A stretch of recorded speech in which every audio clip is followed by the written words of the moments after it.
One of the biggest changes gardeners need to be aware of today is that building a compost pile is not quite as simple as it was 20 or 30 years ago. So we used to assume that if something was organic matter, it was automatically safe to compost. Unfortunately, that is no longer always true. There is an entire class of herbicides called persistent herbicides that can survive much longer than many people realize. In some cases, they can survive in animals' digestive system, survive composting, and still be active when they reach your garden soil. This has become a real problem because these herbicides are designed to kill broadleaf plants while leaving grass unaffected.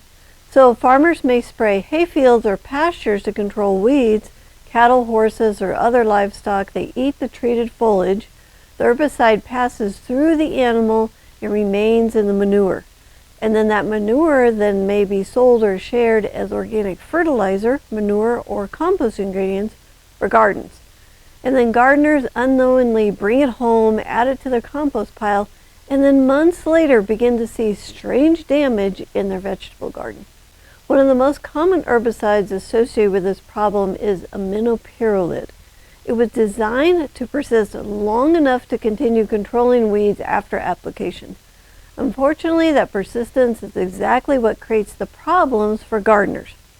So the vegetables most vulnerable are broadleaf crops like tomatoes, peppers, potatoes, beans, peas, cucumbers, squash, melons, lettuce, and many flowers can be affected. So gardeners often notice unusual symptoms. New growth becomes twisted or curled, leaves become narrow and distorted. Plants may stop growing altogether or appear severely stunted even though water, sunlight, and fertility seem normal. So the difficult part is that many gardeners spend weeks trying to diagnose the problem. They have fertilizers, they add more water, they check for insects, they test the soil. Meanwhile, the real problem was introduced months earlier through contaminated compost ingredients. So this is why I've become very deliberate about what goes into my compost pile. I no longer assume that all manure is safe. I no longer assume that all hay, straw, or grass clippings are safe. I want to know where they came from and how they were managed before they ever entered my garden system. So my rule has become very simple. If I would not feel comfortable having it become part of the soil that feeds my family, I do not put it in my compost pile. This is not about fear, it's about being intentional. So there are plenty of safe compost materials available right in our own gardens. So leaves, untreated grass clippings, kitchen scraps, garden residue, plant trimmings, and carefully sourced manures that can build incredible compost over time. So the easiest way to avoid the problem is to control your inputs as much as possible.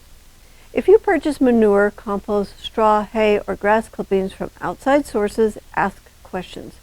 Where did it come from? What was it sprayed with? And were persistent herbicides used on the fields? So a few simple questions today can save an entire growing season tomorrow. You know, composting is one of the foundations of a healthy garden, but healthy compost starts long before the materials reach the pile. So it starts with thoughtful decisions about what we allow into the system in the first place.